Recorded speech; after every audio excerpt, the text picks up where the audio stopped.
What a shocking betrayal. I came to my son's workplace hoping for family support, but his colleague grabbed me and whispered, "Don't sign anything," and run. I slipped out the back door, and 5 minutes later, I had 37 missed calls. Before we continue, please subscribe to the channel and write in the comments what time it is where you are now. The front door exploded open without warning. Daniel burst through, his face chalk white, clutching crumpled papers that shook in his trembling hands. My evening teacup slipped from my fingers, shattering against the hardwood floor. "Dad, it's over. The FBI could come any minute." Documents scattered across my coffee table like autumn leaves in a hurricane. Bank statements, legal notices, numbers, bleeding red across white pages. Daniel's designer suit hung wrinkled, his usually perfect hair disheveled. He looked like a man running from ghosts. "Slow down, son." I set my newspaper aside, reaching toward him. "What's happened?" $2.3 million. His voice cracked. "We owe $2.3 million. The number hit me like a physical blow. I watched my son pace my modest living room like a caged animal, his Italian leather shoes clicking against the oak floors. The warm lamplight that usually made everything feel cozy now cast harsh shadows across his gaunt features. The charges. Daniel pulled another paper from his jacket. His hands shook so violently the words blurred. Wire fraud with client data, money laundering through shell companies, federal financial law violations, securities fraud, tax evasion, ratio conspiracy. Charges, computer fraud, and abuse. Each charge dropped like a death sentence. Daniel's voice grew quieter with every word until he was barely whispering. The old mantel clock ticked loudly in the sudden silence. "Son, you'll handle this. You always find a way out. Handle this." Daniel spun toward me, his eyes wild. "Dad, they have everything. Bank records, email chains, encrypted communications. They've been watching us for months." I reached for his shoulder, the same gesture I'd used when he was small and scared. Daniel knocked my hand away so hard I stumbled backward. "You should help with actions, not empty words. I don't understand your financial schemes. I can't help with anything." "Of course, you can't." Daniel's laugh was bitter, hollow. "While I was building an empire, you were reading your newspapers and drinking your tea. While I was making millions, you were living in this museum." The words stung more than any physical blow. I looked around my home, the worn leather armchair where I'd read bedtime stories, the family photos on the mantelpiece showing happier times, the curtains my late wife had sewn 30 years ago. Everything Daniel now saw as failure. "When I was young, you taught me about honesty, integrity, doing the right thing." Daniel's voice turned cruel. "But honesty doesn't pay rent. Integrity doesn't buy respect. And doing the right thing gets you a government pension and a house that's falling apart." "Daniel, please, no." He swept the remaining papers off the table. I needed a father who understood business, who could help me navigate this world. Instead, I got lectures about character, while my competitors got trust funds and connections. The smell of my cooling coffee filled the air between us. Outside, Chicago's February wind rattled the windows. Daniel stood in the doorway now, his silhouette framed against the hallway light. "Tomorrow morning, I'll fix this myself, the way I fixed everything else, while you sat here feeling righteous about your simple little life." The front door slammed so hard the family photos trembled on their shelves. Through the window, I watched Daniel's BMW speed away, its red tail lights disappearing into the winter darkness. The scattered documents lay at my feet like evidence of some terrible crime. I sank back into my armchair, surrounded by the wreckage of whatever my son had become. The car engine sound faded into Chicago's nighttime hum. I bent slowly, my joints protesting, gathering the scattered papers with shaking hands. Bank statements, legal documents, numbers that made no sense to my engineers. Mind. The torn edges felt sharp against my callous fingers. In the kitchen, I made coffee more from habit than desire. The familiar routine, measuring grounds, adding water, pressing the button, helped steady my hands, but my mind kept replaying Daniel's face. That wild desperation I'd never seen before. When did he become so cruel? That boy who dreamed of changing the world. The coffee percolated while I carried a photo album to my study. Dust motes danced in the lamplight as I opened a 2015. There was Daniel at 32, bright-eyed and confident, standing beside his first office door. The Data Secure Solutions sign looked enormous compared to the tiny rented space behind it. We're going to revolutionize financial data. Security, Dad. His voice echoed from memory. Companies lose billions every year to cyber theft. We'll be there. Guardians. I remembered the smell of new carpet, the sound of boxes being unpacked. Daniel had worked 18-hour days, surviving on pizza and determination. My son, the entrepreneur, I told neighbors. Proudly. The next photos showed rapid growth. Bigger offices, more employees. Daniel in business magazines. But somewhere around 2018, something shifted. The photos changed, too. Fewer family gatherings, more solo shots of Daniel with clients I didn't recognize. 2020 brought the first suspicious conversation. Daniel had mentioned an offshore client, some complex deal he couldn't explain. When I asked questions, he'd become evasive. You wouldn't understand the complexity, Dad. That expensive watch appeared around then. The BMW replacing his practical Honda. Designer suits replacing. Off-the-rack shirts. When I asked about the sudden wealth, Daniel just smiled. Business is good, Dad. Very good. I flipped to Christmas 2018, our last normal holiday. Daniel looked genuinely happy then, carving turkey while telling jokes. What happened to that man? When did success become? Whatever brought the FBI to his door? The photos blurred as exhaustion crept in. My coffee grew cold while I compared. Past Daniel with tonight's desperate stranger. The boy who'd once built model bridges in my basement had become someone who spoke of honesty as weakness. Outside, the February wind howled through bare branches. The house settled with familiar creaks. I found myself remembering smaller moments. Daniel's college graduation, his first business award, the pride in his eyes. When he'd shown me that initial office. Had I failed him somehow? Should I have understood his world better, supported his ambitions more actively? The engineering principles I'd taught him, precision, integrity, building things. That last seemed quaint in whatever universe he now inhabited. My head grew heavy. The photo album slipped lower on. My lap as sleep approached. The last thing I remembered was Daniel's face from that Christmas photo, young and hopeful, and nothing like the frightened man who'd stormed out tonight. The phone's shrill ring jolted me awake at 8:45 a.m. My neck ached from sleeping in the chair. The photo album slid to the floor as I fumbled toward the kitchen, confused about time and place. Dad, come to the office right now. Daniel's voice exploded through the phone before I could say hello. I pressed the receiver. Closer, still groggy from my uncomfortable night in the armchair. What happened? Why such a rush? I'll explain on site. The driver is already coming to you. Driver? Daniel? What? Everything gets resolved right now. Just trust me, okay? 10 minutes. The line went dead. I stared at the silent receiver, Daniel's urgency still echoing in my ear. He'd spoken faster than usual, his words tumbling over each other like someone running out of time. In my bedroom, I grabbed clothes. Quickly, khakis, a button-down shirt, my warmest jacket.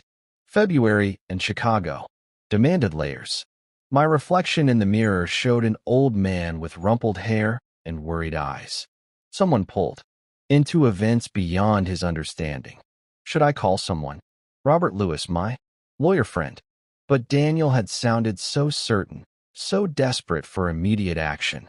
Whatever was happening, waiting, seemed impossible. From my front window, I watched the quiet suburban street. Most neighbors were already at work. The Hendersons' house stood dark. The Johnsons' driveway empty. Evston morning. Silence surrounded me like a cocoon I was about to leave forever. A black sedan appeared at the corner, moving, with purpose down my street. Not Daniel's BMW. This was bigger, more formal, with tinted windows that reflected the overcast sky. Professional, serious, the kind of car. That meant business I didn't understand.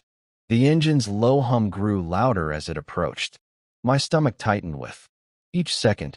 Daniel had arranged this overnight, which meant he'd planned whatever was coming while I slept, surrounded by scattered documents and fading memories. The car stopped perfectly aligned with my walkway. No honking, no rush gestures, just patient waiting. Through the tinted windshield, I could barely make out the driver's silhouette. Everything about the moment felt calculated, official, like stepping into a world where old engineers didn't belong. I checked my pocket for wallet and keys. One final time. The familiar weight of my house key felt strangely significant, as if I might not need it again soon. The thought sent ice through my veins. At the front door, I paused with my hand on the knob. Daniel's voice from last night echoed. Tomorrow morning, I'll fix this myself. Was this his solution? Some plan that required dragging his father into whatever storm he'd created. The February air hit my face like a slap when I opened the door. Chicago winter didn't forgive hesitation. The black sedan waited, engine running, exhaust visible in the cold air, professional, anonymous, patient as death. My feet crunched on the frost-covered walkway. Behind me, my house stood warm and familiar, filled with 40 years of memories. Ahead waited that mysterious car and whatever resolution Daniel had promised. The distance between my front door and the sedan's rear handle felt like crossing into a different world entirely. Cold February air shocked my lungs as I stepped outside. The black sedan waited, engine purring, exhaust visible in the frigid morning. Before I could hesitate further, the passenger door swung open from within. Leather seats embraced me with unexpected warmth. The driver was younger than I'd expected. Military posture, buzzed hair, eyes that had seen things mine never would. His nameplate read Thomas Clark. Thomas, what happened? With the company? Not my business, sir. His voice carried the crisp efficiency of someone following orders. Nothing more. We pulled away from my quiet suburban street. Evston's tree leaned. Roads gave way to busier thoroughfares as we approached the Kennedy Expressway. I tried again. Daniel seemed pretty shaken up last night. Is the situation really that bad? Thomas adjusted his rear-view mirror. Can't say, sir. The highway stretched ahead. Downtown Chicago's skyline growing larger with each passing mile. Glass towers caught the morning light, reflecting a city that never slept. Traffic moved in predictable patterns. Around us, commuters heading to jobs I couldn't fathom, living lives that intersected briefly with ours before, diverging again. Been working for Daniel long? Not long. Thomas merged smoothly into faster traffic. His hands remained at 10 and 2, professional as a chauffeur in some old movie. I gave up, trying to extract conversation. Through tinted windows, I watched Chicago transformed from residential neighborhoods to commercial districts. The radio played softly. News reports about weather, traffic, politics that seemed distant from whatever crisis had gripped my son. My watch read 9:15 when downtown's canyon of buildings swallowed us whole.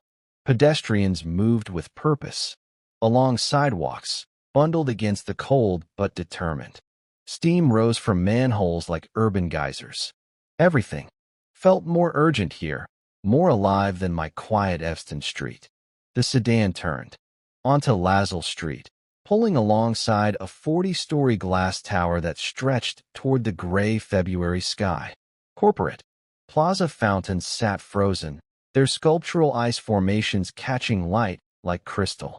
Business professionals streamed past in expensive coats, talking into phones or checking tablets. This is it. Thomas parked smoothly in a space that seemed reserved specifically for us. Inside the lobby, marble floors gleamed under high ceilings. A security desk dominated the center, manned by guards who looked more like former police than building staff. Corporate artwork lined the walls, abstract pieces that probably cost more than my annual pension. Mr. Snyder is expecting you in. Office 2347. The guard handed me a visitor badge without checking identification. He knew who I was. The elevator climbed through floors of corporate America. Through glass walls, I glimpsed conference rooms, cubicle farms, offices with panoramic city views.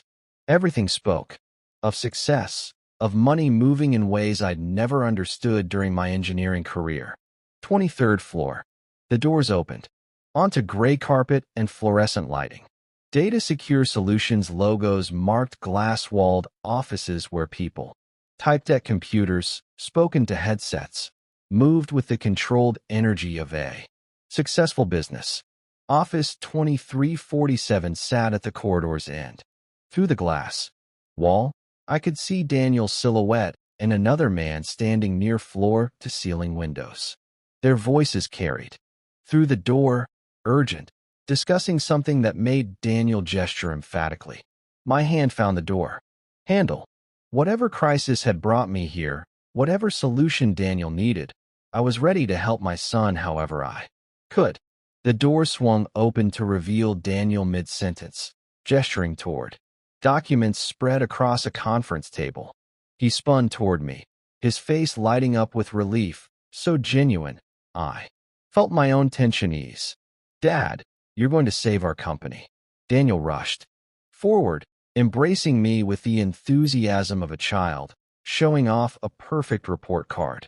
His arms felt strong around my shoulders, his cologne expensive and familiar. The desperate man from last night had been replaced by someone confident, almost jubilant. Finally going to explain what's happening. We'll solve everything right now. Daniel led me toward the conference table where documents waited in neat piles. Just sign these papers. It's transferring shares to your name for tax benefits. The office screamed success. Mahogany desk, leather chairs, awards covering one wall like trophies. Through floor-to-ceiling windows, Chicago spread below us in all directions. Framed articles showed Daniel in business. Magazines shaking hands with politicians accepting awards. Dad, meet Mark Richardson, my business partner. A man near the windows turned, extending his hand reluctantly. Mark appeared nervous, shifting his weight from foot to foot, avoiding direct eye contact. His handshake felt cold, distracted. Mr. Snyder. Mark's greeting came out strained, formal. Mark's been helping me restructure the company finances. Daniel positioned me at the conference table. Documents fanned out like playing cards. These papers will protect our family assets while we resolve the temporary cash flow issues. The legal documents looked official, corporate letterheads, multiple signature pages, language dense, with terms I didn't recognize. Daniel had placed expensive pens at strategic intervals ready for signing. This seems complicated for a simple transfer. Modern business requires modern solutions. Daniel's laugh sounded forced. Now that I listened closely. Trust me, Dad. When did I ever steer you wrong? Mark shifted again near the window, checking his watch. Something about his behavior bothered me. The way he avoided participating in our conversation, the tension in his shoulders, his obvious desire to be anywhere else. I reached for one of the documents, trying to parse legal jargon that might as well have been written in Sanskrit. Phrases like nominal director and personal liability jumped out, but their context remained unclear. A sharp knock interrupted my reading. Emma Wilson, a young woman in professional attire, entered without waiting for permission. Mr. Snyder, you're urgently needed on the phone. Daniel's confident expression flickered momentarily before recovering. Can it wait? We're in the middle of it's about the Michigan Avenue situation, they said immediately.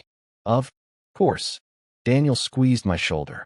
Paternal, the loving father helping his family through crisis. Dad, just look over the papers. I'll be right back. This won't take long. The door closed behind Daniel and Emma, their voices fading down the hallway. Suddenly, the office felt different, quieter, more tense. Mark remained by the window, but its posture had changed. His reflection in the glass showed a man wrestling with some internal decision. I picked up the pen closest to the signature lines. Whatever these documents contained, they would help my son navigate his business crisis. After 40 years of engineering precision, signing papers to support family seemed simple enough. The pen felt heavier than it should have in my fingers. Mark's hand shot out, grabbing my sleeve just as the pen touched paper. Stop. Don't sign anything. Get out of here. The urgency in his voice froze my blood. Documents scattered as I jerked backward, the pen clattering to the floor. What are you saying? Your son wants to transfer all debts and criminal responsibility to you. Mark's words tumbled out in a desperate rush. These documents make you nominal director and personally responsible for $2.3 million in debt. My world tilted sideways. The elegant office, the loving reunion, Daniel's confident embrace.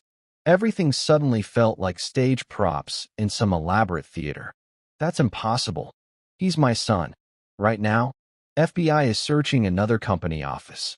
You have maybe 5 minutes to disappear. Mark pointed at the documents with shaking fingers. Look at page 3. Backdated contracts. Making you responsible for everything. All the wire fraud, money laundering, securities violations, they become your crimes the moment you sign. The pages blurred as I tried to focus. There it was, buried in legal language. Personal liability clauses, financial responsibility transfers, signature. Lines that would transform me from retired engineer to federal criminal. He planned this. The words came out as barely a whisper. My own son planned to destroy me.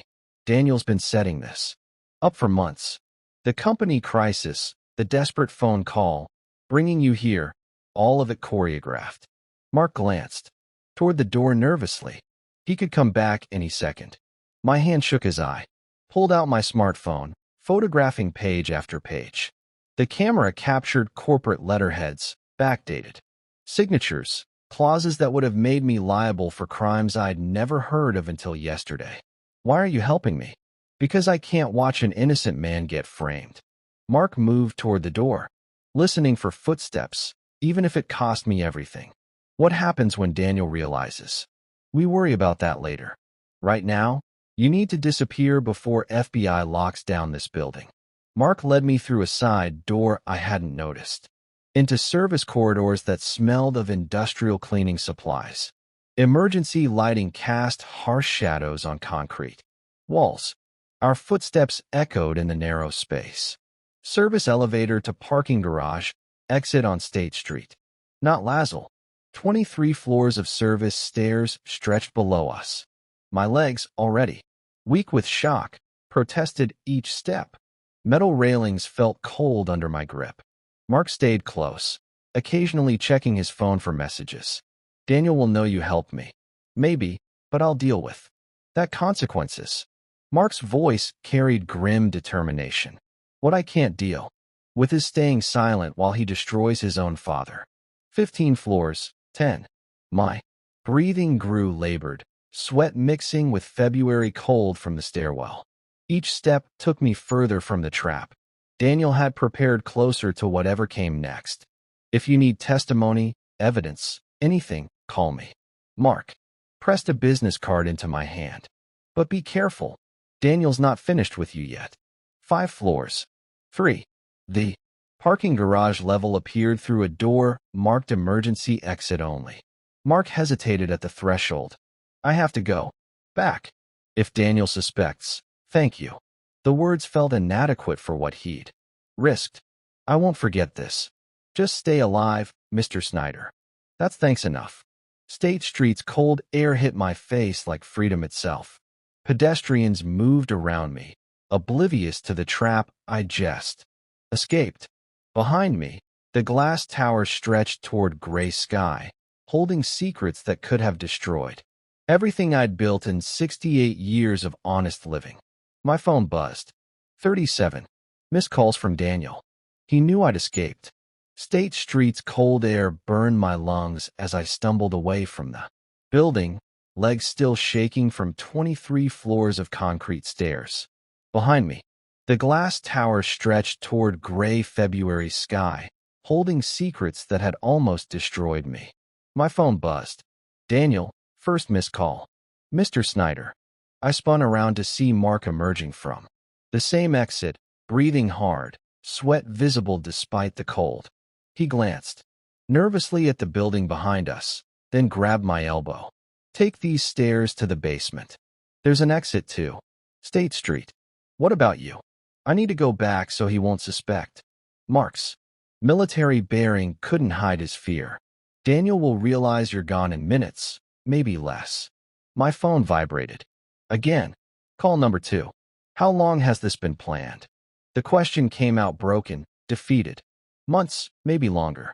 Mark checked his watch, then the building entrance. Those documents were prepared specifically for you. Backdated. Signatures, financial transfers, everything designed to make you look like the mastermind. The weight of betrayal pressed against my chest like a physical force.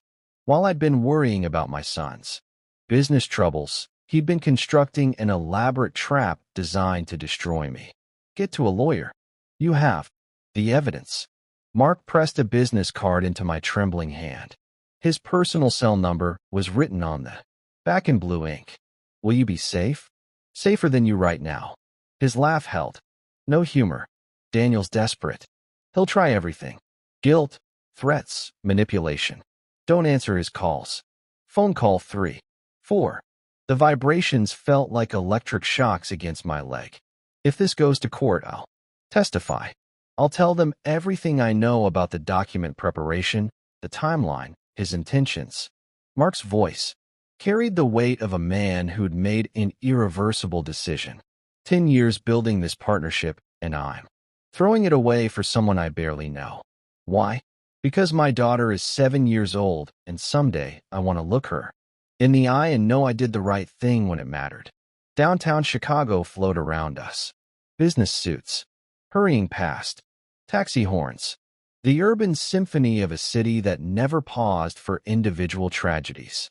We were just two men having a conversation on a sidewalk, invisible among millions.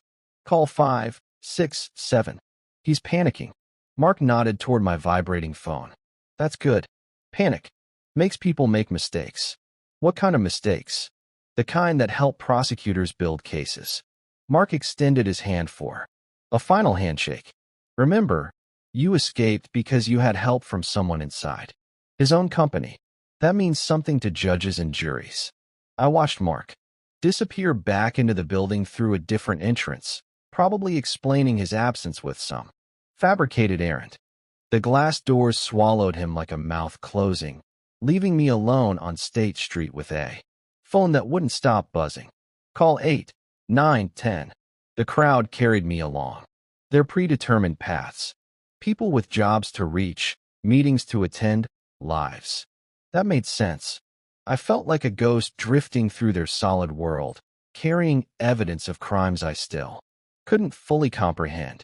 By call 15, my hands shook so badly I could barely hold the phone. By call 20, I switched it to silent mode, watching the screen light up repeatedly like a beacon of my son's desperation. The taxi stand sat 2 blocks away. Behind me, the office building grew smaller, but never disappeared entirely. Somewhere in that tower, Daniel was discovering that his carefully planned trap had failed, that his father had escaped with evidence that could destroy him instead. Call 25. 26. The screen showed Daniel's son with mechanical persistence.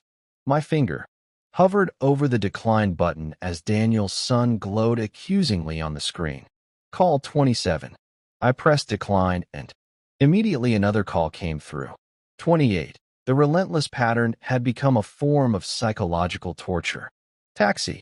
A yellow cab pulled to the curb, its driver looking at me with professional concern. My hands shook as I fumbled with the door handle. The morning's adrenaline finally catching up with my 68-year-old body. Where to? 150 Lazel Street and faster, please. You okay, sir? You look shaken up. Call 2930. The phone lit up silently in my lap, like some sort of electronic heartbeat. Family troubles. The understatement of the century. Chicago's morning traffic moved with stubborn slowness through downtown streets. Each red light felt like an eternity. Each delay another opportunity for Daniel to track me down. The driver offered water from a bottle he kept up front, tissues from a box on the dashboard. Small kindnesses that felt enormous in my current state. Call 31. I finally checked the voicemail. Dad, there was a misunderstanding.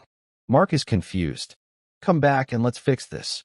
His voice sounded concerned, loving, the same tone he'd used as a child when he'd broken something and wanted to avoid punishment.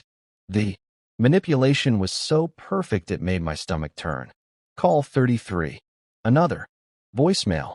You're making a huge mistake. Those documents aren't what he told you. Now, desperation crept into his voice, the careful control beginning to crack. Through the taxi's windows, I watched Chicago neighborhoods pass like scenes from someone else's life. The engineering firm where I'd worked for 30 years. The restaurant where Daniel and I had celebrated his first business contract. The park where I'd taught him to throw a baseball. Every landmark now contaminated by the knowledge of what he'd become.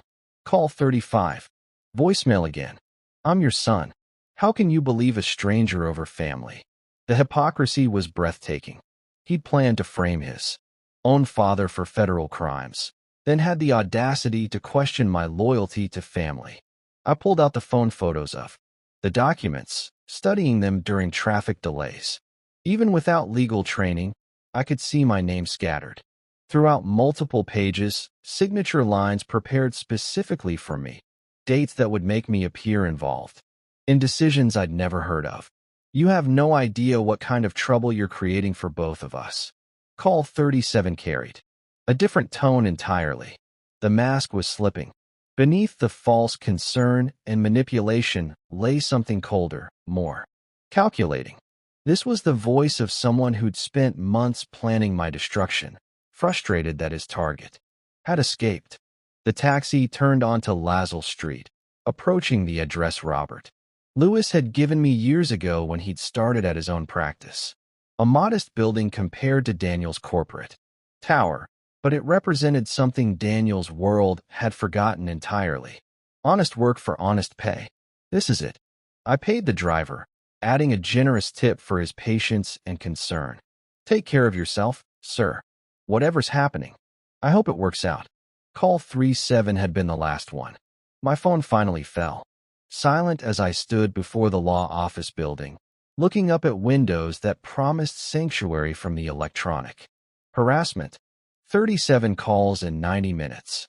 Mathematical proof of Daniel's desperation. The building directory showed Robert Lewis, attorney at law, on the 7th floor.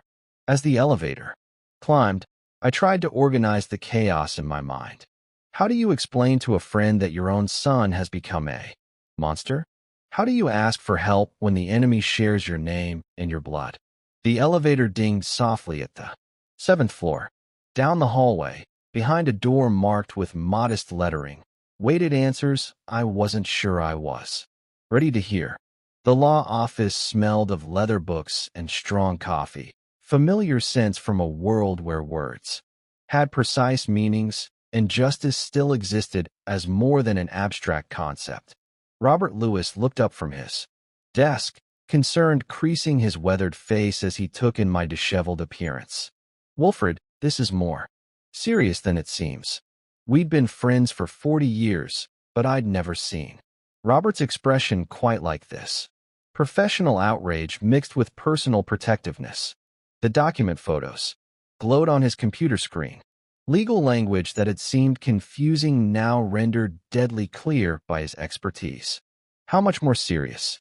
If you had signed, you would have become personally responsible for all company debts and Criminal charges. 15, 20 years in prison. The number hit me like a physical blow. 20 years. At 68. That meant dying behind bars for crimes I'd never committed. Destroyed by the son I'd raised to value honesty above profit. Your son is using backdated contracts. This means legally, you would have become co-owner from last year. Robert's finger traced lines of text on his screen, showing me clauses that would have retroactively made me appear responsible for decisions made while I was reading newspapers in my living room. He's been planning this for months. Based on these dates and the sophistication involved, yes, this isn't something you create overnight. Robert leaned back in his chair, professional anger radiating from his posture. Wilfred, in 30 years of practice, this is the most cynical manipulation I've ever encountered. The coffee cup in my hands grew cold as Robert explained the technical mechanisms Daniel had prepared. Personal guarantees that would have made my house and savings liable for company debts. Corporate structure changes that would have positioned me as the decision-maker for all the wire fraud, money laundering, and securities violations. The federal prosecutors would have seen you as the mastermind, an experienced engineer using technical knowledge to commit sophisticated financial crimes. But I don't know anything about financial crimes. That wouldn't matter. These documents create a paper trail showing months of involvement. Your signature would have validated everything retroactively. Robert pulled up federal sentencing guidelines on another screen, showing me the mathematical reality of white-collar crime punishment. The numbers were merciless. Financial fraud carried mandatory minimums that didn't bend for age, confusion, or family manipulation. What about the $2.3 million debt? Personal liability. They would have taken your house, your savings, your pension, everything. Robert's voice carried the weight of legal certainty. Your son engineered complete financial and criminal destruction. My phone buzzed with a text message. Daniel again, but Robert held up his hand. Don't read it. From now on, all communication goes through me. You're not just a victim anymore. You're a witness to attempted fraud. The shift in terminology felt significant. Victim implied helplessness. Witness implied power. What do? We go on the offensive. Criminal complaint against Daniel for attempted fraud. Civil lawsuit for attempted financial destruction. Restraining order based on harassment. 37 phone calls constitute stalking under Illinois law. Robert's transformation from concerned friend to aggressive advocate was complete. This wasn't just legal advice anymore. It was war planning. The FBI is already investigating the company's financial crimes. When we present this evidence, it changes their entire case. Instead of your son being a defendant, he becomes the primary target. Will Mark Richardson be safe? We'll make sure of it. His testimony is crucial, and witness protection protocols exist for exactly these situations. Robert began organizing documents, creating files, building the foundation for what he clearly saw as a winnable battle. His certainty helped quiet the chaos in my mind, replacing panic with something I hadn't felt since this nightmare began. Hope. One more thing, Wilfred. When this goes to court, and it will go to court, juries hate family betrayal more than almost any other crime. What your son attempted doesn't just violate federal law. It violates every basic human decency. I stood to leave, feeling steadier than I had since yesterday evening. The documents that had almost destroyed me were now weapons in my own defense. The son, who'd planned my ruin, had instead provided evidence of his own crimes. The elevator doors opened as I reached for the call button, but my phone rang before I could step inside. Not Daniel this time. An unknown number I didn't recognize. My finger hovered over the screen, uncertain whether this was salvation or a new form of danger. The taxi pulled into my driveway at 6:20 p.m. and my heart sank. Daniel's BMW sat there like a predator waiting for prey. Chrome bumper reflecting the street lights that had just flickered on. He'd Been waiting, planning this ambush while I met with Robert, while I learned the full scope of his betrayal. Keep the meter running, I told the driver, then reconsidered. This needed to end tonight. Daniel emerged from his car as I paid the fare, moving toward me with false urgency. 3 cigarette butts lay, crushed near his feet, unusual for him, a sign of how badly his world was unraveling. Dad, finally I've been calling all day. His appearance shocked me. Wrinkled shirt, unshaven face, dark circles under eyes that had once sparkled with ambition. The successful businessman from this morning had been replaced by someone desperate and dangerous. Where have you been? Why won't you answer my calls? I know about your plan, Daniel. The words stopped him mid-stride. His false concern flickered like a broken neon sign, replaced by something calculating and cold. What plan? I was trying to save you. Save me? My voice carried the strength Robert's consultation had given me. You wanted to make me your scapegoat. That's not Mark. Doesn't understand business. He's lying to you. Daniel's panic leaked through his attempted control. I'm your son. How? Can you believe strangers over me? Neighbors' curtains twitched in nearby windows. The Henderson family across the street pretended to check their mailbox while obviously listening. Our family destruction was becoming suburban entertainment. 15 to 20 years in prison. Daniel, that's what you planned for me. His face went white. The specific knowledge meant I'd talked to lawyers. Meant his manipulation had completely failed. You ungrateful old man. I built everything. The mask finally slipped away entirely. You could have taken the fall. You're old anyway. The son I raised is gone. I don't know who you are. Daniel's fist slammed into his BMW's hood, denting the expensive metal. The sound echoed through the quiet suburban evening like a gunshot. You think you're so righteous? His voice rose to a shout that carried to every house on the block. You lived your small, pathetic life while I created an empire. And when I needed help, what did you do? Nothing. I raised you to be honest, to build things that last, to care about people more than profit. Honesty, Daniel laughed, a sound devoid of any warmth. Honesty gets you a pension and a falling apart house in Evanston. I chose success. You chose to destroy your own father. The words hung in the cold February air between us. Behind those words lay 37 phone calls, months of planning, documents designed to steal my freedom and my life. Behind them lay every loving moment we'd shared, now revealed as preparation for ultimate betrayal. I don't need a father who won't help his own son. Daniel's voice cracked with rage and desperation. You want to play victim? Fine. Play victim in court. Play victim to your lawyer friends. But don't expect me to pretend I still care. I never expected you to care. Not after this morning. Daniel moved toward his car, then spun back for one final blow. Forget the word, Dad. To me, you're just Wolfried now. The BMW's engine roared to life with unnecessary aggression. Tires screeched against asphalt as Daniel reversed out of my driveway, leaving black marks on concrete I'd sealed myself last spring. The sound faded into Chicago's urban hum, carrying with it the last remnants of whatever relationship we'd once had. I stood alone in my driveway, houseek in my trembling hand, surrounded by the wreckage of a family that had taken 42 years to build and one morning to destroy completely. The front door felt heavier than usual as I pushed it open and stepped into the sanctuary of my own home. The months between February and May moved with the grinding pace of federal justice. FBI completed their investigation, finding even more financial irregularities than initially discovered. I testified twice before grand juries, worked closely with Robert on legal strategy, and watched from a distance as Daniel's world crumbled.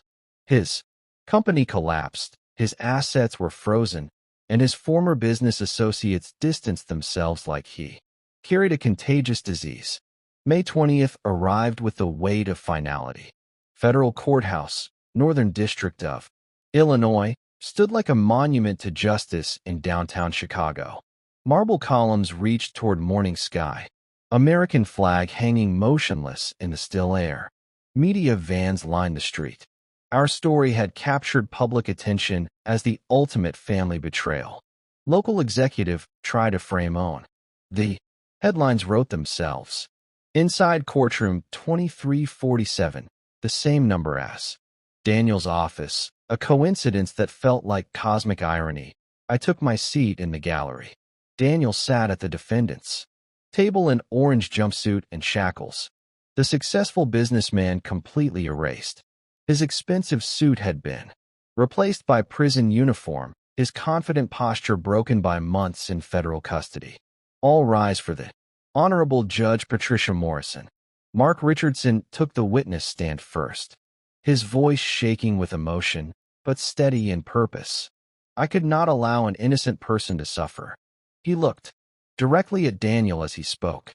The defendant spent months preparing documents that would have transferred all criminal liability to his elderly father.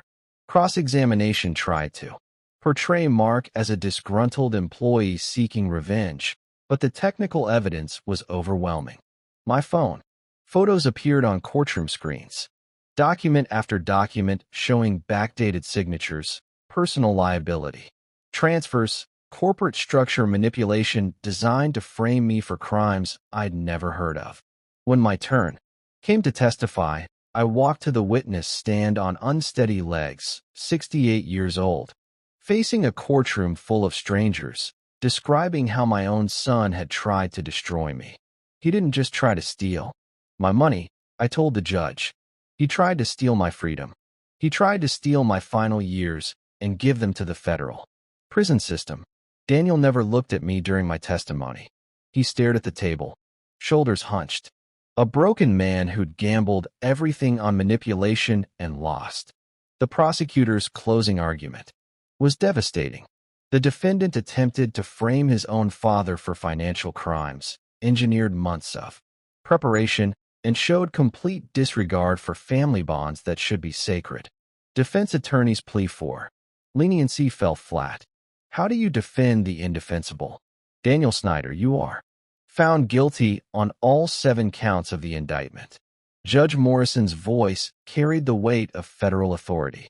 Wire fraud, money laundering, conspiracy, securities violations. Each count another year of Daniel's life measured in concrete and steel. The betrayal of family trust makes this crime particularly heinous. The court sentences you to 12 years in federal prison, plus $5 million in fines and restitution. Daniel's shoulders shook. His head fell into shackled hands. Reality had finally penetrated his narcissistic delusion. 12 years. At 42, he'd emerge. At 54, middle-aged and broken, no parole in federal system. He'd serve every day that justice demanded. Outside the courthouse, reporters shouted questions I didn't answer. Robert guided me to his car through a crowd of cameras and microphones, protecting me from public spectacle the way he'd protected me from legal destruction. How do you feel about your son's sentence? I couldn't explain that justice and grief occupied the same space in my heart. The man who tried to destroy me was also the boy I taught to ride a bicycle. The criminal deserved every year of his sentence. The father and me still mourn the son who died long before this trial began. As we drove away from downtown Chicago toward Evanston, I looked back at the federal courthouse one final time, then faced forward toward whatever came next. The months after the trial were a blur of practical decisions. I put the Evanston house on the market in June. Too many painful memories in every room. By July, I'd found a small lakeside cottage in Madison, Wisconsin, far enough from Chicago to feel like a new world close enough for Robert to visit. The moving trucks came on a sweltering August morning, carrying 40 years of accumulated life toward an uncertain future. Now 15 days later, I stood on my new deck watching sunrise paint Lake Mendota in shades of gold and amber. Morning, Max, the rescue dog, looked up, from his favorite spot near my feet, tail wagging with the enthusiasm of someone who'd also been given a second chance. We'd found each other at the Madison Animal Shelter 3 days after I'd arrived. Two survivors learning to trust again. Coffee steamed in the morning air as I settled into the wooden chair I'd bought from a local craftsman. Simple furniture for a simpler life. The cottage was modest.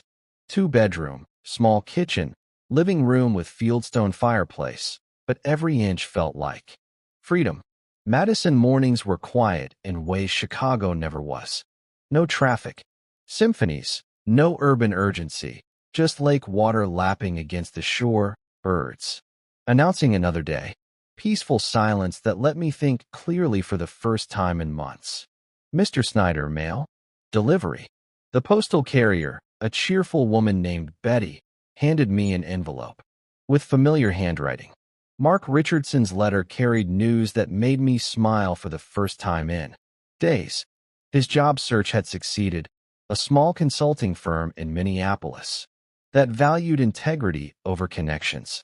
Some betrayals teach us who our real friends are, he wrote. You saved my conscience as much as I helped save you.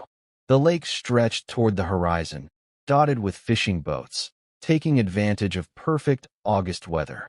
Somewhere across those waters, people were living ordinary lives, problems measured in mortgage payments and work, deadlines rather than federal indictments, and family destruction. Welcome to our little community, Mrs. Henderson from next door approached with a covered casserole. The universal small-town greeting for newcomers. Thank you. It's so quiet after Chicago.